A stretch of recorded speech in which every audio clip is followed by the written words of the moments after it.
How to view downloaded videos on YouTube and PC and laptop. Hi everyone, it's Sophia to assist you today without any delay. Let's jump right in. First, open YouTube. Log into your account. You'll find this kind of screen pop up.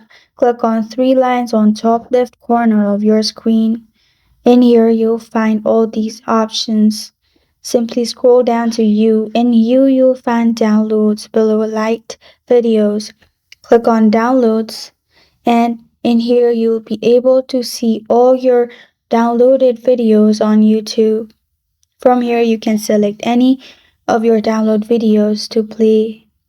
And this is how to view downloaded videos on YouTube and PC and laptop. Thank you for joining me today. If this video helps you out, please leave a like and subscribe for more.